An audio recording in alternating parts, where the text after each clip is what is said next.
আপনার নির্দেশের বাণী যে সোয়াবিন খেলে আপনি তাকে দীক্ষাই দান করবেন না। আপনার শ্রীমুখ থেকে এটা ভক্তিপথের কি ধরনের অন্তরায় হতে পারে সেটা আপনার শ্রীমুখ থেকে আমরা জানতে চাই। হরি বল।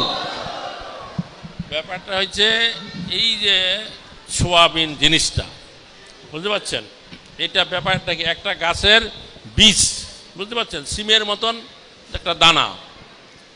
তো এইটাকে কি করা হয়, মেশিনে তেলটাকে বের করে দেওয়া হয়। সেই তেলটা হচ্ছে সোয়াবিন তেল, বাজারে আপনারা পান, তার না সোয়াবিন তেল পান কিনা? হ্যাঁ।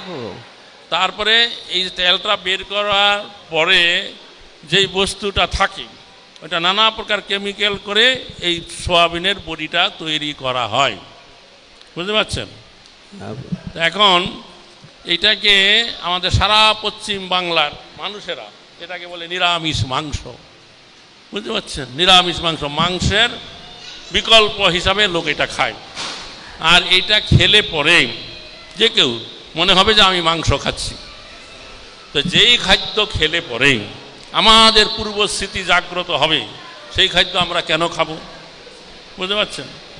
আমাদের প্রভুপাদ বা আচার্যরা এটা খাওয়ার অনুমোদন করে নাই, গুরু মহারাজও না করছে, এবং প্রভুপাদও নিষেধ করে তারপরে উনি বলছেন যে কেউ যদি নিতান্ত এটা খেতে চায় তাহলে আমার প্রতিষ্ঠিত বিগ্রহ যেখানে আছে বিগ্রহকে ভোগ দেবে না, ভোগ না দিয়ে সে খাক।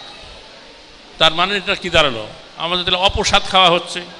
অপ্রসাদ আমরা কি করে খাবো, আমাদের প্রসাদ খেতে হবে, এটা ভগবানকে নিবেদন করার যোগ্য বস্তু নয়, তাইলে আমরা কেন এটা খাবো? তো এটা এই জন্য যে আমাদের যা কিছু খাইলে পরে, আহার করলে পরে আমাদের ভজনে অনুকূল হবে সেই বস্তুই আমাদের খাওয়া উচিত, এই জন্য এটা খাওয়া উচিত না, বুঝতে পারছেন? বুঝলেন? হ্যাঁ প্রভু মহারাজ। ঠিক আছে, ঠিক আছে। হরে কৃষ্ণ। পরের প্রশ্ন।